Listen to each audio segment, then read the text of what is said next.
को उठा लीजिए। साधना का मार्ग महाराज जी ने बता दिया है।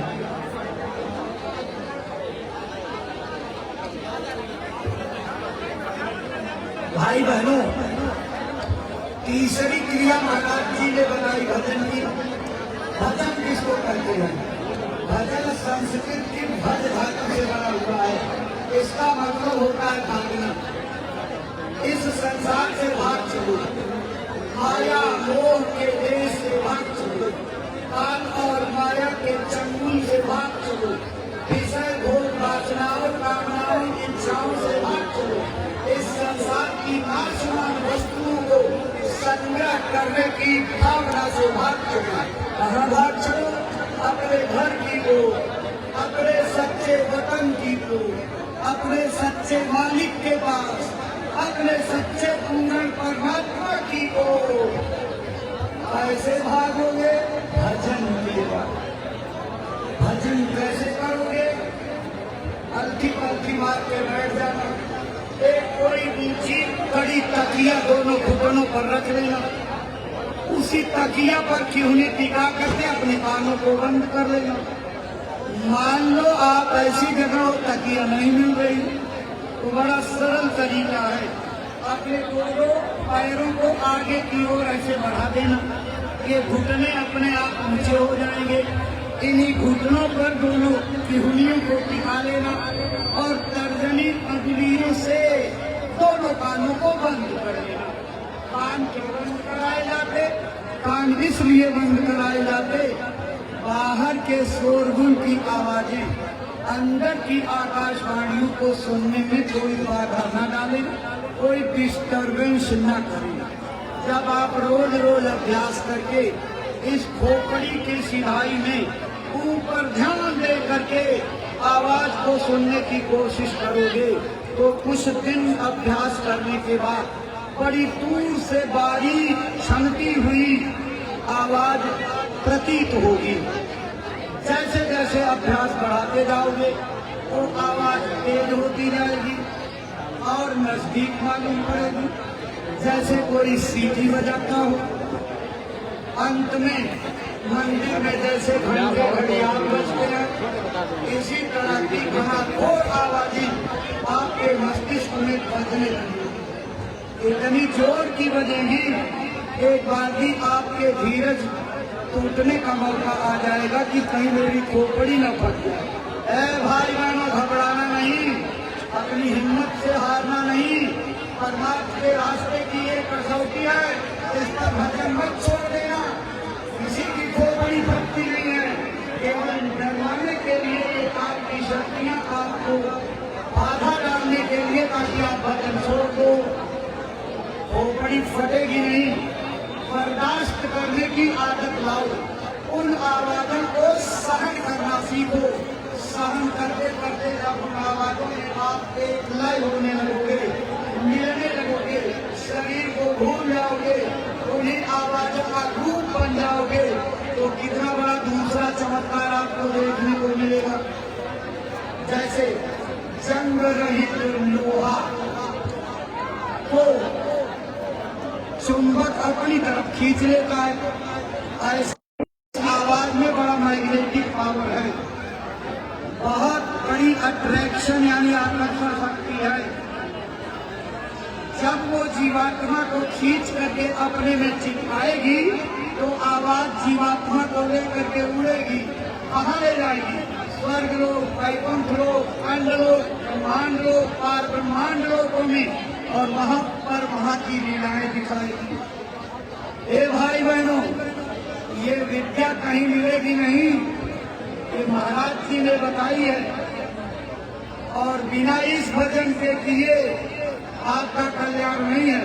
हमने आपने जो समझ लिया है, मंदिर जाएंगे, गाना गाएंगे, ढोल मजीरा बजाएंगे, कीर्तन करेंगे, जागरण करेंगे, नाचेंगे, कूदेंगे, कुचलेंगे, ये भजन नहीं है, ये तो मनोरंजन है, ये भजन की नकल है। असली भजन क्या है? इसी भगवान के बनाए चेतन मंदिर में ऊपर से आकाशवाणियों की लगातार गुंजायमान धारा आ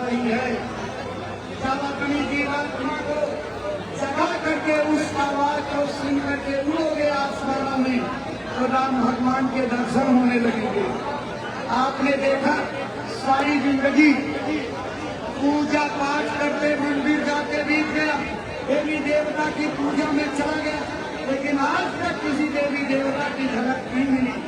लेकिन महाराज जी की बताई तरकीब से आप भजन करोगे तो थोड़े ही समय में आपको राम भगवान के दर्शन, कृष्ण भगवान के दर्शन, बजरंगबली शंकर के दर्शन, देवी दुर्गा सरस्वती लक्ष्मी के दर्शन होने लगेंगे। अरे भाई बहनों, आपके ऊपर गुरु की कृपा हो जाएगी और नाम की अनमोल दौलत की धारा जब खुल जाएगी, नहीं बैठ करके नजारे देखने लगोगे तो खुशियों का ठिकाना नहीं रहेगा।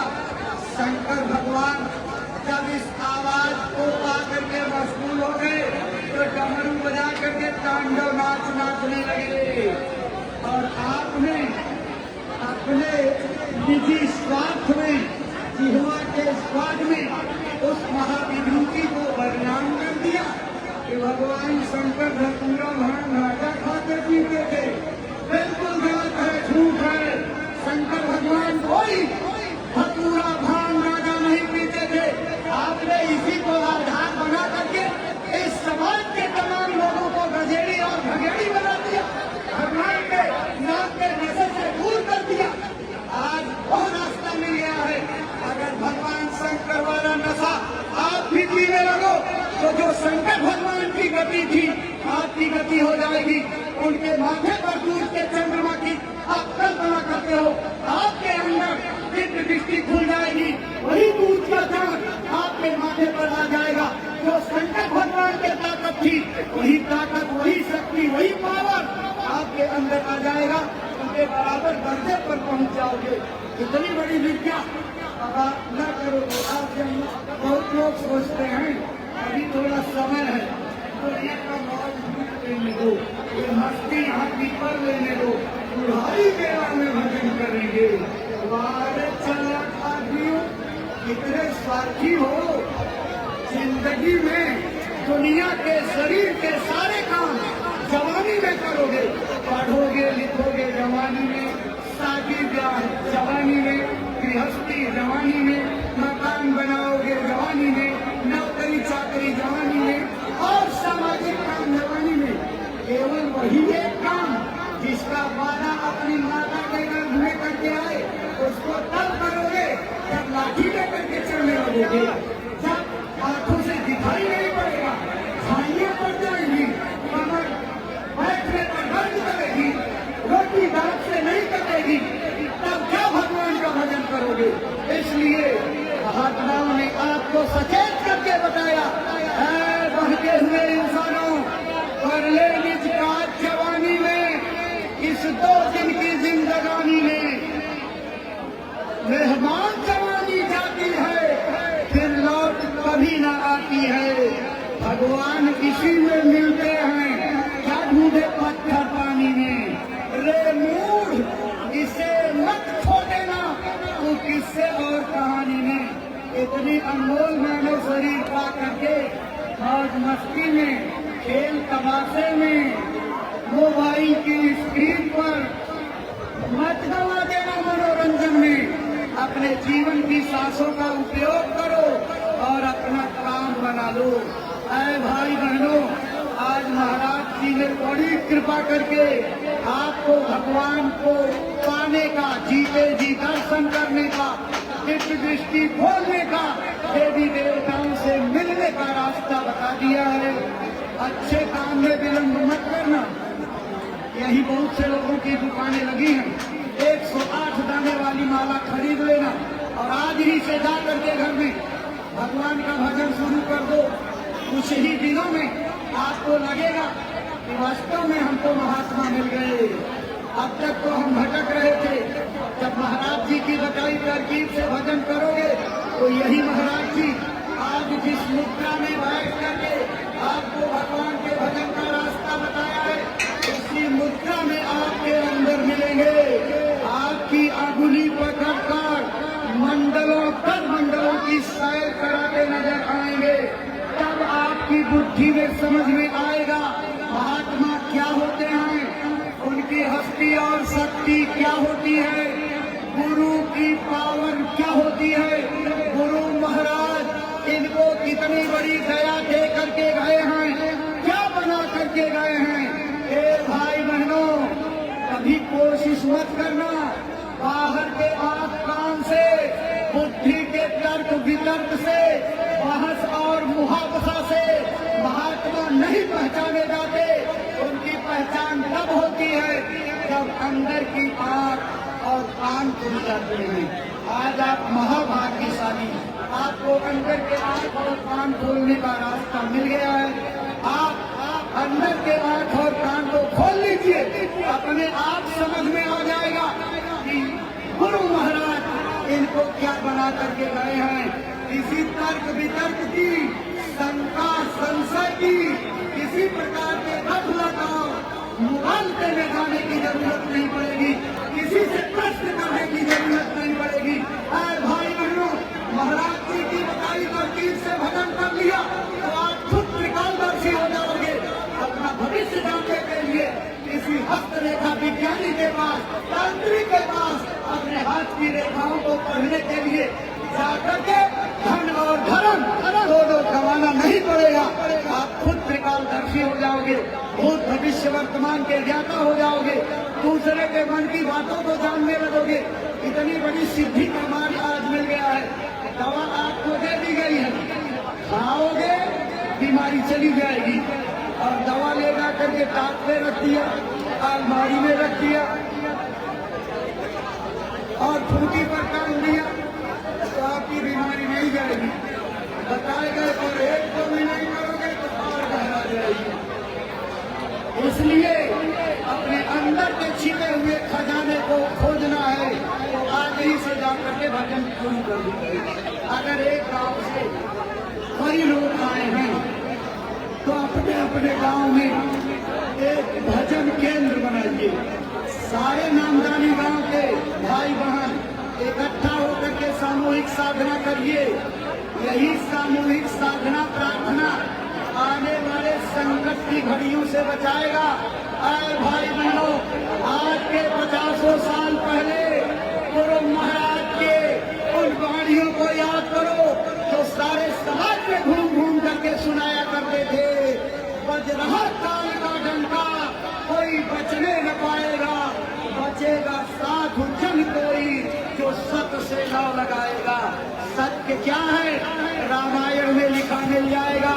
कुमार कहा निज अनुभव अपना, भजन जगत सब सपना। इसी भजन के लिए कहा है जो आप महाराज जी ने बताया है।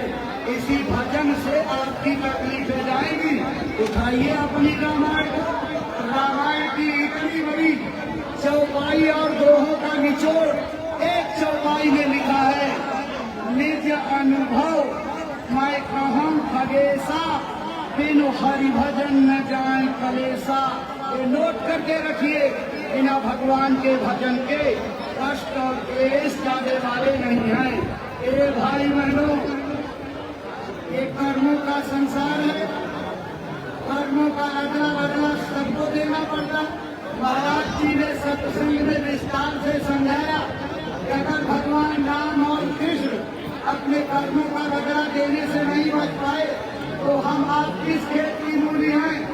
भाई बहनों, सबको अपने किए कर्मों का बदला देना पड़ेगा, चुकाना पड़ेगा।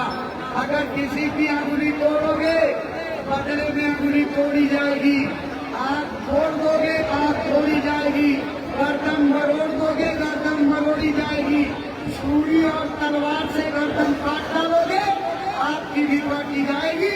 ये कर्मों का देश है और इसी कर्मों की वजह से बहुत बड़ा चल जवाब आने वाला है। कई आपदाओं के दौर पर दौर चलने वाले हैं, महामारियों की सुनामी आने वाली है। एक कोरोना नामक वायरस में सारे विश्व के विज्ञान को मिट्टी में लिया दिया और आपने असंभव को संभव करके दिखा दिया। आप 200 किलोमीटर पैदल चलने की कल्पना नहीं कर सकते, लेकिन जान बचाने के जब लाने पड़े 1800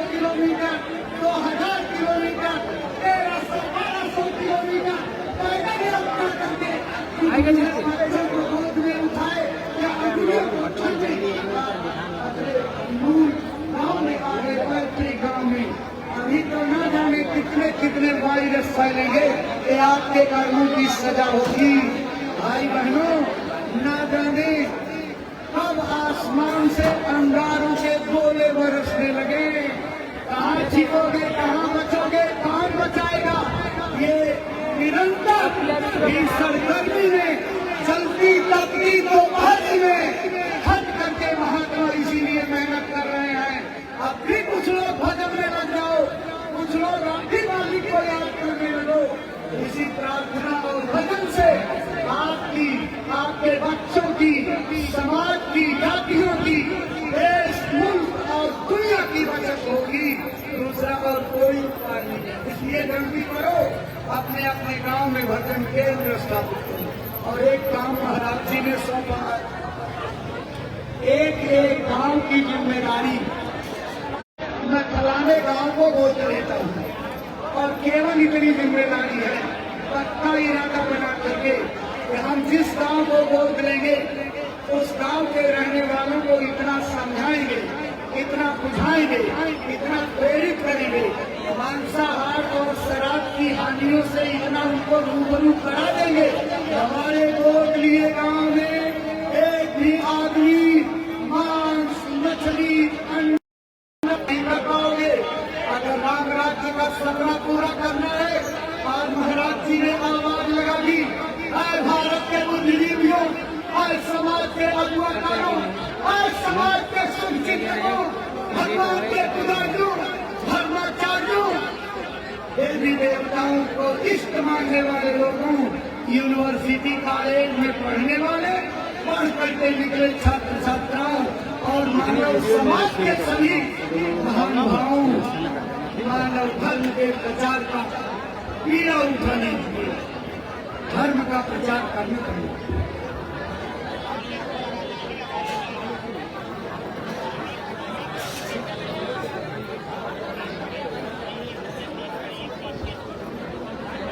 देखो भाई बहनों, अब जरूरत आ पड़ी है देश में धर्म के प्रचार की। धर्म के प्रचार का मतलब आप ये मत निकालिएगा हिंदू धर्म, मुस्लिम धर्म, सिख धर्म, ईसाई, जैन, पारसी, बौद्ध धर्म, ये धर्म नहीं, ये पंथ है। पंथ धर्म क्या है? पूरी दुनिया का एक ही धर्म है, वो है मानव धर्म, इंसानी मजहब। इसी के प्रचार की जरूरत है और राम राज्य इसी से आएगा। क्योंकि रामायण में राम राज्य की जो परिभाषा लिखी है, पढ़िए फिर से। लगता है ना, परस्पर प्रीति चलाई स्वधर्म निरत श्रुति नीति। जब तक इस चौपाई को आप सैद्धांतिक और व्यवहारिक प्रयागिक रूप से अपने ऊपर उतार नहीं लोगे, तब तक राम राज्य का सपना सपना रहेगा। अगर राम राज्य को लाना चाहते हो तो देश में चरित्रों के उत्थान के काम में लग जाइए। आज महाराज जी ने चरित्र को मानव धर्म की सबसे बड़ी पूंजी बताया। चरित्रों का उत्थान कैसे होगा? जब लोगों के विचार ठीक रहेंगे, भावनाएं ठीक रहेंगी, चिंतन ठीक रहेगा। भावनाएं और विचार चिंतन ठीक कैसे रहेंगे? जब आपका खान पान ठीक रहेगा, जब आप बुरी चीजों का खाना पीना बंद कर दोगे। इसलिए माताओं पिताओं, आप सबकी जिम्मेदारी है, खुद शुद्ध शाकाहारी रहो, नशा मुक्त रहो। अपने पढ़ने लिखने वाले बच्चों को भी शुद्ध शाकाहारी, नशा मुक्त बनाइए।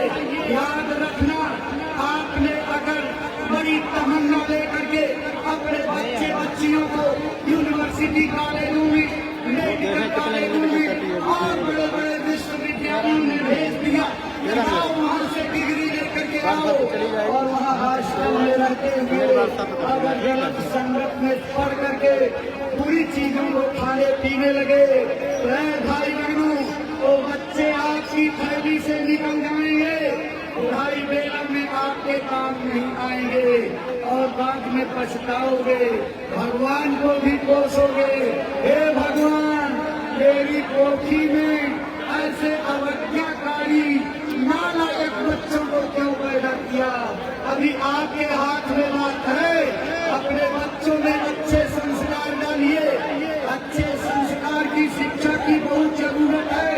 हम स्कूलों को बढ़ाने गए, डिग्रियों को बढ़ाने गए, कॉलेज बढ़ गए, पढ़ाई लिखाई का स्तर बढ़ गया, लेकिन चरित्र के मामले में हम कितने शून्य हो गए। इसलिए भाई बहनों, अपने बच्चों पर अच्छे संस्कार डालो। अच्छे संस्कार की शिक्षा की बड़ी जरूरत है।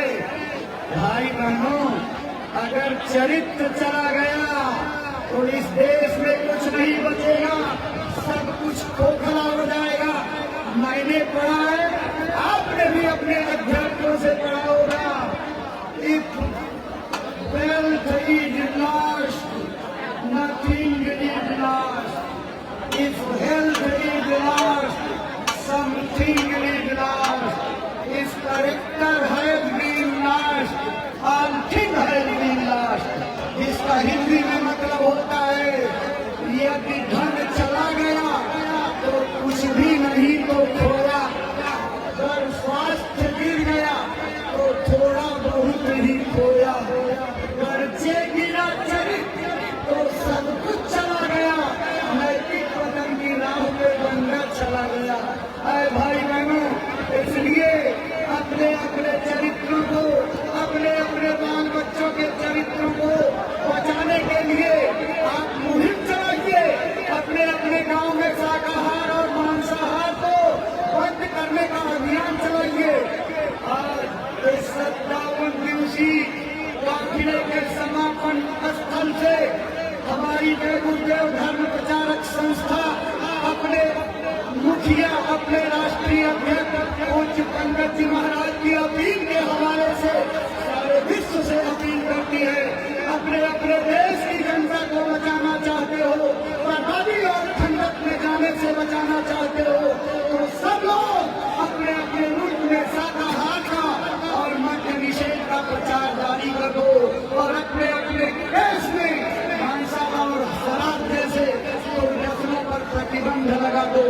आप अच्छी तरह समझ लीजिए, अगर यही दोनों दुर्व्यसन देश के अंदर बंद कर दिए जाएं तो 80% अपराध अपने आप बंद हो जाएंगे। बाकी जो 20% बचेंगे, इसी तरह का मजमा लगा करके जन सैलाब को इकट्ठा करके महात्मा आध्यात्मिक संदेश सुना करके लोगों को भजन की चलाएंगे, भजन करा करके बुराइयों को ठीक कर लेंगे। लेकिन बुद्धिमानों, आप विचार करो,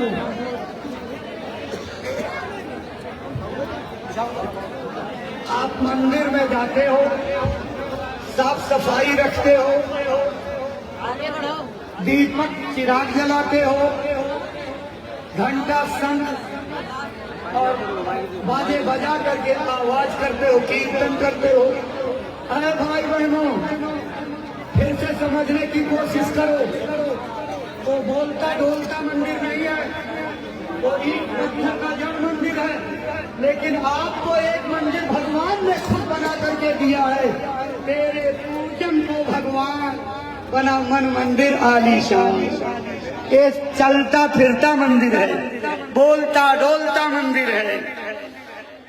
इसी मंदिर में वो चिराग जल रहा है, किसी तेल बत्ती या घी की जरूरत नहीं। पढ़िए रामायण, परम प्रकाश रूप दिन राती, नहीं कछ चाहिए दिया घृत पाती। और इस मंदिर में ऐसे बाजे बजते हैं, बिना बाजे के बजते हैं। महाराज जी ने सुनाया ना, बिना बजाए निष्पिन बाजे,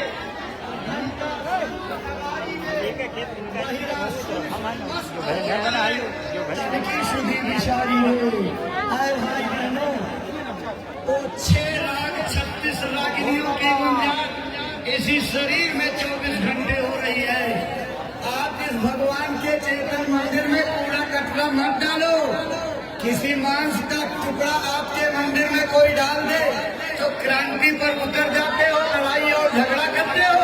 और भगवान के बनाए मंदिर में डबाडब बिना लगाम के एक तार मांस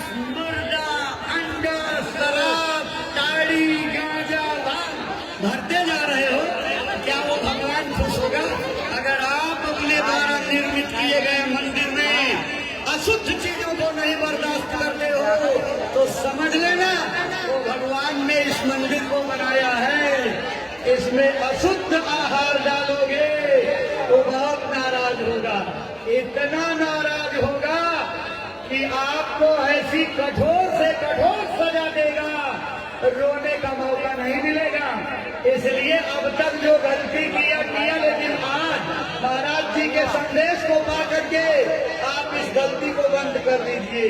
यहाँ से वादा करके जाइए, संकल्प लेकर के, अब तक जो भूल हुई, लेकिन हे मालिक आज की तारीख से वादा करते हैं कि हम किसी भी तरह के जानवर का मांस मुर्दा नहीं खाएंगे, किसी भी जानवर पशु पंछी के अंडों का सेवन नहीं करेंगे, शराब जैसे बुद्धिनाशक नशों का सेवन नहीं करेंगे। अगर आप इतना कर गए तो देखना गुरु की कृपा आपके ऊपर कैसे बरसती है, कैसे आपके घर में बरकत आती है, कैसे आपके घर की कुमत निकल जाती है, तनाव निकल जाता है। इसलिए महाराज जी की बताई तरकीब से भजन करने के लिए आपको बार बार प्रार्थना की जा रही है।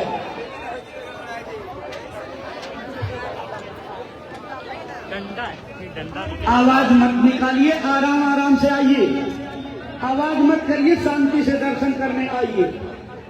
देखो भाई बहनों, परम पूज्य बाबा जय गुरुदेव जी महाराज एक अंतर्यामी महापुरुष थे, त्रिकालदर्शी महात्मा, भूत भविष्य वर्तमान के ज्ञाता। उन्हें अच्छी तरह मालूम था कि आगे हमारे संकट की क्या परिस्थितियां होगी। इसलिए उन्होंने अपने निज धाम जाने से पहले सत्संगों में अनेक बार अपने गुरु प्रेमियों को समझा दिया था। क्या गाड़ी याद करिए। देखो प्रेमियों, आगे यानी भविष्य में जब कोई मेरा परिचय पूछे तो बता देना बाबा जी का आश्रम मथुरा उत्तर प्रदेश में है। मथुरा के अलावा किसी जगह का नाम परिचय देने के लिए नहीं कहा था। आप तो बुद्धिमान हो, चतुर होशियार हो, विद्वान हो, अक्लमंद हो, आप अपनी बुद्धि से विचार करिए। गुरु महाराज जहाँ जन्म लिए, जन्मभूमि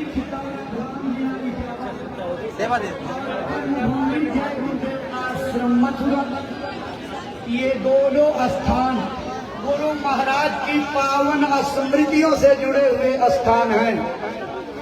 दोनों स्थानों का इतिहास बन गया। दोनों स्थानों पर गुरु महाराज की मौजूदगी में विश्व प्रसिद्ध भव्य मंदिर बन गए।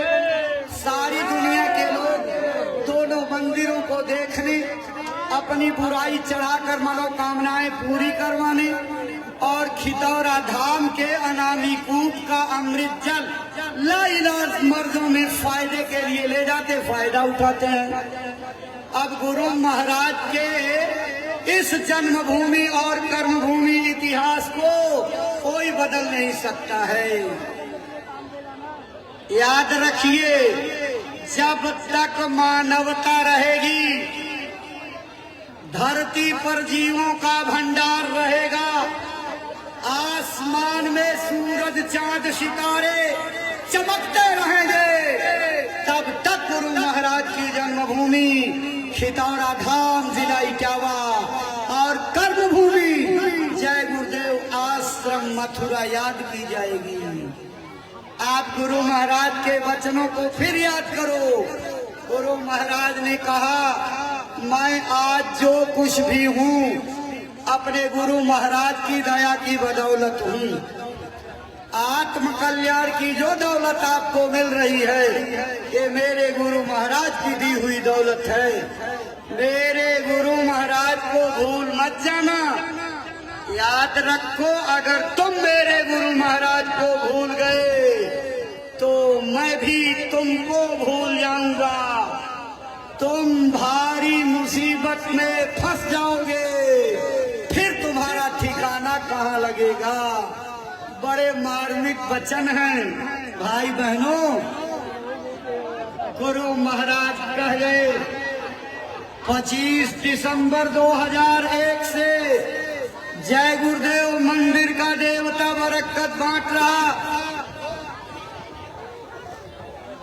अपने जीवन काल में तो कभी नहीं कहा कि मंदिर के देवता की बरकत बटना बंद हो गई। फिर आप मुगालते और गफलत में बहकावे में कैसे आ गए? गुरु महाराज के शब्द याद करो।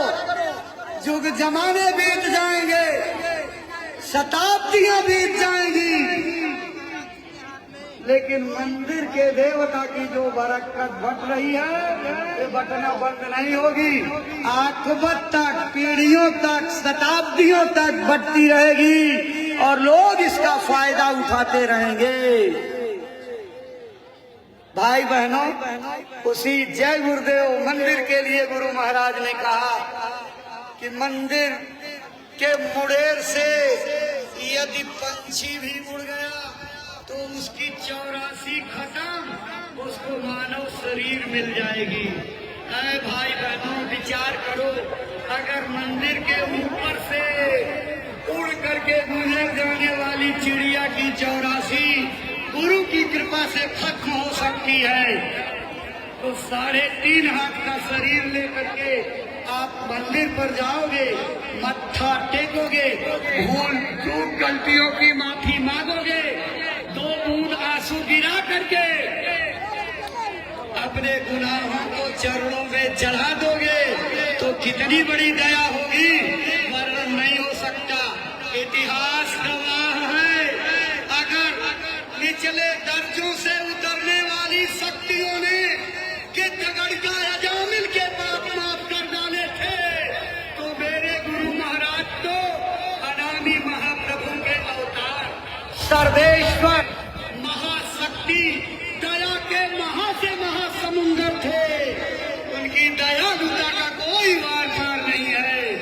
आप तहे दिल से दरबार में अपने गलती की माफी मांगोगे, भूल चूक की गलती मांगोगे, गुनाहों को वहाँ चरणों में रख दोगे, मुझे भरोसा और विश्वास है कि गुरु महाराज आपके ऊपर बहुत बड़ी कृपा करेंगे। जिस जगह गुरु महाराज ने अपने गुरु महाराज की यादगार में दुनिया का सबसे अजीबोगरीब एकलौता वरदानी मंदिर बनवाया है, उसी मंदिर के प्रांगण में जय गुरुदेव आश्रम मथुरा में 17 मई से 21 मई तक गुरु महाराज का यानी परम पूज्य बाबा गुरुदेव जी महाराज का 13वां पावन वार्षिक भंडारा महापर्व आयोजित किया जाएगा। इस महापर्व में भाग लेने के लिए पूज्य महाराज जी ने आपको निमंत्रण दिया है। आप उनके निमंत्रण को स्वीकार करके मथुरा पधारिए और गुरु महाराज के दरबार से बढ़ती हुई दया दुआ ले आइए। यह बात याद रखना, गुरु महाराज के मुखारविंद से निकले हुए वचन हैं। ये ऐसा दर है जिस दर से कभी कोई खाली नहीं जाता, सबकी झोलियां भरती हैं। मैं रहूं या ना रहूं, तुम दरबार में बराबर आते जाते रहना, हाजिरी लगाते रहना, अपने गुनाहों पाप कर्मों की गठरी बांध करके लाते रहना और मंदिर के जागृत देवता के चरणों में चढ़ाते रहना। बदले में दया दुआ बरकत की झोलियां भर के ले जाते रहना। ऐ भाई बहनों, ये गुरु महाराज का आदेश है, आदेश का पालन ही भक्ति कहलाती है। इसलिए चलो 17 से 21 मई के भंडारे में महापर्व लगने जा रहा है। अपनी आंखों से चल करके देखो, गुरु महाराज ने जो देश में मेहनत की और उनके निज धाम जाने के बाद पूज्य महाराज जी गुरु महाराज के आदेशों पर उनके नक्शे कदम पर चल करके जन जागरण करने में कितनी मेहनत किए हैं और गुरु दरबार की रौनक को किस तरीके से वापस लौटा लिया है। चलो अपनी आंखों से चल करके देखो, बहकाने के चक्कर में इधर उधर की बातों में मत पड़ना, अपनी आंखों से चल करके देखो। अरे जब चल करके देखोगे कि गुरु महाराज के गौशाले की व्यवस्था को कितना उत्तम बना दिया, नंदी शाला को कैसे अलग स्थापित करवा दिया, गुरु महाराज के स्कूल को बढ़ाते हुए इंटरमीडिएट आगे फिर degree college, post graduate college और उसके बाद यूनिवर्सिटी बनाने की योजना, गुरु महाराज के नाम की यूनिवर्सिटी बनाने। आप आइए, गुरु महाराज के अस्पताल में 84 और 85 के वर्षों में जिन प्रेमियों ने गिट्टी और मिट्टी की डाली होगी, सेवा की होगी, उन्हें याद होगा गुरु महाराज का सपना था मेरे आश्रम पर जन सेवा का एक अस्पताल होना चाहिए। अरे भाई बहनों, आपका दिल गदगद हो जाएगा जब मथुरा में चल करके देखोगे पूज्य महाराज जी ने गुरु महाराज के सपने को साकार कर दिया और मथुरा में जय गुरुदेव नाम का अस्पताल बना करके तैयार कर दिया। ऐसा अस्पताल आगरा मंडल में, आसपास के जिलों में, वहाँ पर इतनी सुविधाओं का सस्ते दर का कोई अस्पताल नहीं है। मथुरा का माहौल पूज्य महाराज जी के द्वारा बनवाए गए अस्पताल ने बदल डाला। जिस मथुरा के लोग जय गुरुदेव नाम बोलने में कतराते थे, इधर उधर ताकते थे, बेकार की बातें करते थे, आज उसी मथुरा के लोग आते हैं, गुरु महाराज को नतमस्तक होते हैं, महाराज जी को श्रद्धा से प्रणाम करते हैं, अस्पताल में भर्ती हुए अपने मरीज की अच्छी देखभाल की सिफारिश करते हैं। अरे जब चल करके गुरु महाराज के अस्पताल की व्यवस्था देखोगे, भाई बहनों, खुशी से उछल पड़ोगे अपने गुरु महाराज के नाम का अस्पताल देख करके। चलो चल करके आओ, अपनी आंखों से देखो। गुरु महाराज ने कहा था जब भी प्रेमी को मौका मिले, महीने में, 2 महीने में, 3 महीने, 4 महीने, 6 महीने में दरबार में आते जाते रहना चाहिए। अगर 6 महीने में मौका न मिले तो साल भर में एक बार गुरुद्वारे पर दर्शन करने के लिए जरूर पहुंचना चाहिए।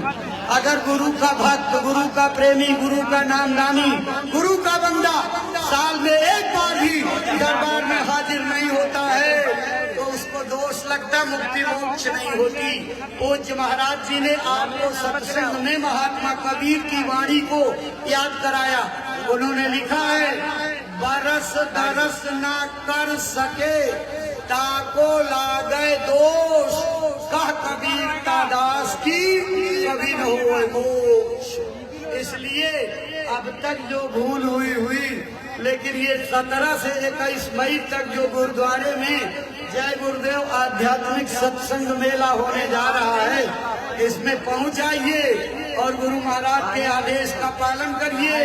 उनके हुक्म को बजा करके दया दुआ बरकत जो बट रही है उसको ले आइए, अपना लोक और परलोक दोनों बनाइए। प्रेमी भाई बहनों, सत्संग में महाराज जी ने गुरु महाराज का सुनाया हुआ दृष्टांत याद कराया। उत्तराखंड की ओर शंकर पार्वती चले जा रहे थे। एक सुनसान मैदान में शंकर भगवान ने लेट करके दंडवत प्रणाम किया। पार्वती को बड़ा आश्चर्य हुआ।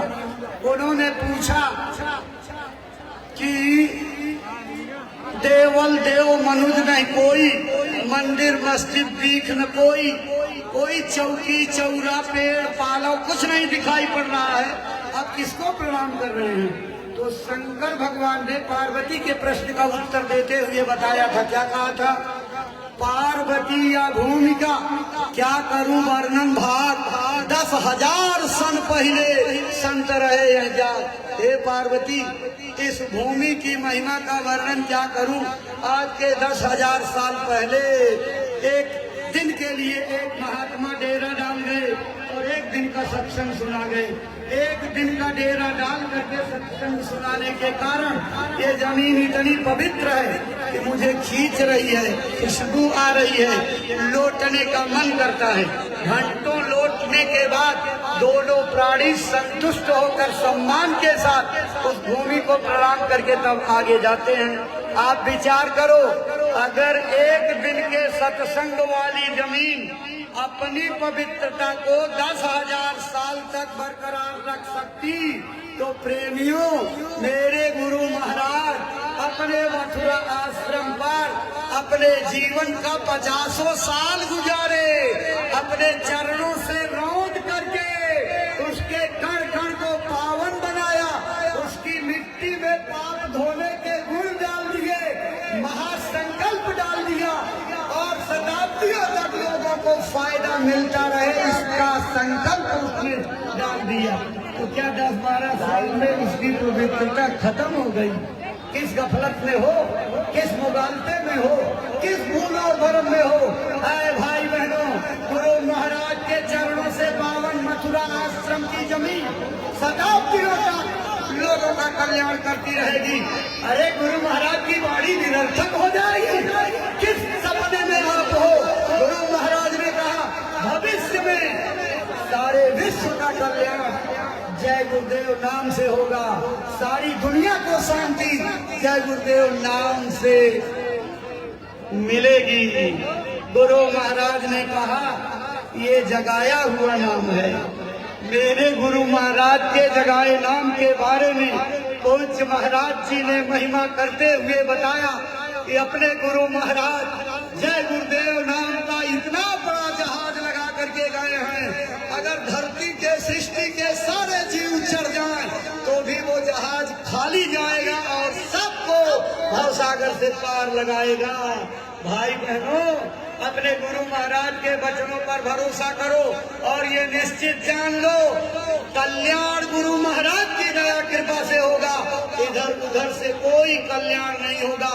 महाराज जी सत्संग में सुनाते हैं, बने तो सतगुरु से बने, नहीं बिगड़े भरपूर, स्वामी बने जो और से वह बनवे प्रभु।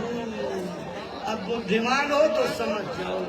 गुरु महाराज के संदेशों को सुनाते हुए महाराज जी ने बता दिया, एक निशाना दरबार का बनाओ तो नाव पर पैर रखने वाले निश्चित रूप से डूब जाते हैं। परमार्थ एक निशाना बनाने का है, एक ही साधे सब सधे और सब साधे सब जाए।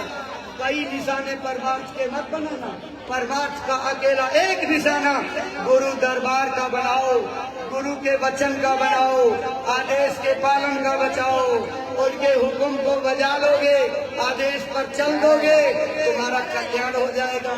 आपको शिकायत करने का मौका नहीं मिलेगा तो मुझे भजन ध्यान सुमिरन में दया नहीं आ रही है। पहला आदेश गुरु महाराज का बजाओ। उन्होंने लिखा है, कहा है कि पहले अपने काम को मेहनत, ईमानदारी, सच्चाई से करो। इसी 3 चीजों को उतार लो। घर में बाल बच्चों की सेवा, खिदमत, प्यार और मोहब्बत से करो। इस पर उतर जाओ, देखो भजन बनता है कि नहीं। महाराज जी इतनी मेहनत इसीलिए कर रहे हैं कि आपके अंदर जो बीज डाला गया, जो संस्कार डाला गया है वो अंकुरित हो, पैदावार हो और वो पैदावार काट करके आपके घर में, इसीलिए तो लगे हुए हैं। गुरु महाराज की दया से पूज्य महाराज जी ने तो अपने जीवन का संकल्प उठा लिया। अपने जीवन की एक एक सांस, एक एक कतरा गुरु महाराज की सेवा में, उनका गुण गाने में, उनकी महिमा सुनाने में, उनका झंडा बुलंद करने में, उनका नाम सारी दुनिया में पहुंचाने में लगा दूंगा। ऐ भाई बहनों, आपका भी कुछ कर्तव्य बनता है। इतना तो आप करो, महाराज जी को आश्वस्त कर दो कि हम आपके कदम से कदम मिलाकर, कंधे से कंधा मिला करके चलेंगे और आपके आदेश का पालन करते हुए गुरु महाराज की वाणियों को तेजी से, तीव्र रफ्तार से जन जन में पहुंचाएंगे। क्योंकि जो कल करना उसको आज कर लो, जो आज करना अभी कर लो। परलय का दिन आने में कुछ कहा नहीं जा सकता कब आ जाए, इसलिए जल्दी करो। महाराज जी लगे हुए, आप सब भी लगिए। गुरु महाराज के वचन को याद रखना। गुरु महाराज के मार्मिक वचन है, प्रेमियों मैंने संगत रूपी बगीचा कितनी मेहनत करके लगाया है। इन पौधों को अपने खून और पसीने से सींच करके कैसे पाला पोसा है, तुम मेरी मेहनत को कभी नहीं समझ सकते हो। तुम्हारी ये जिम्मेदारी है मेरे बाग के पौधों की रखवाली करते रहना, देखते रहना, सिंचाई करते रहना, बाग को हरा भरा रखना। अगर तुम्हारे देखते मेरी बाग का एक भी पौधा सूखा या मुरझाया तो तुमको दोष लगेगा, मैं माफ नहीं करूंगा। इसलिए आपकी जिम्मेदारी है संगत में भाव भरते रहिए, सत्संग सुनाते रहिए, भक्ति पैदा करते रहिए, बुराइयों को निकालते रहिए, प्रेम का पाठ पढ़ाते रहिए, कटुता और ईर्ष्या द्वेष की भावनाओं को खत्म करो। जिस आदर्श और मर्यादा का पाठ गुरु महाराज पढ़ा करके गए हैं, हम प्रेमियों को उसी कदम पर चलना है, उसी नक्शे कदम पर चल करके आपस में कोई मनमुटाव नहीं होना चाहिए, किसी के प्रति ईर्ष्या द्वेष नहीं होना चाहिए। अरे भाई बहनों, छोटा मोटा काम गुरु महाराज आपके ऊपर सौंप करके नहीं गए हैं, ये आदेश दे करके गए हैं, तुम्हें सत्संगियों संसार में आदर्श बनना है, अमर संदेश सतगुरु का तुम्हें चरितार्थ करना है। तो अप्रिय बोल से आप आदर्श नहीं बनोगे, किसी को गलत बातें कहने से नहीं बनोगे, किसी की निंदा आलोचना बुराई से आदर्श नहीं बनोगे, सेवा से, दीनता से, प्रेम प्यार के खजाने बनने से और गुरु की दया के अधिकारी बनने से हम आप गुरु महाराज का झंडा बुलंद करने में कामयाब होंगे। और हम अगर खुद बुराइयों में डूबे रहेंगे तो दूसरे हमारे उपदेश को सुन करके कौन आचरण में उतारेगा। गुरु महाराज ने कहा बदलाव की शुरुआत तुम्हारे खुद से होगी, अगर तुम बदल गए तो सारी दुनिया बदल जाए। देखो भंडारे की तारीख एक बार फिर याद रखना, 17 मई से 21 मई तक मथुरा भंडारे में आइएगा। महाराज जी ने आपके जिले में जो प्यार दिलाया है, उस प्यार का कर्जा आप मेहनत करके अदा करते रहना, गाँव-गाँव जाकर करते रहना, गुरु महाराज का झंडा और उनके नाम को प्रेमियों बुलंद करते रहना। सभी लोग बोलो जय गुरुदेव।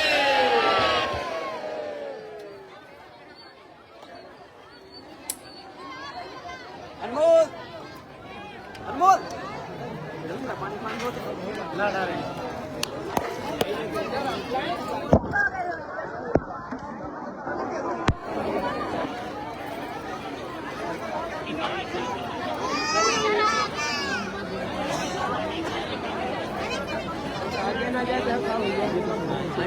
भैया ऐसा लगे तो याद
भैया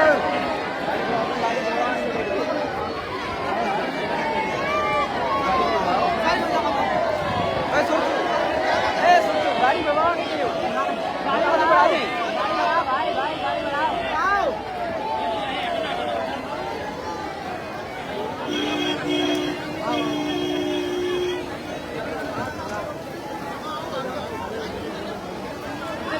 बढ़ते रहिए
नहीं यहाँ पे जो